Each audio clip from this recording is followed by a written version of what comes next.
Если вы даже как-нибудь столкнулись с проблемой того, как повесить на гипсокартонную стену хоть что-либо, вот вам пару светиков. Покупаем обычные дюбеля пластиковые для гипсокартонных листов и шуруповертом на низких скоростях или обычной отверткой вкручиваем их в стену.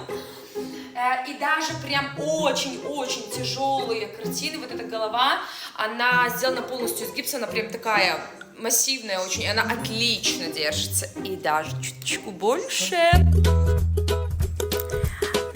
Наш карниз тоже держится на этих прекрасных дюбелях.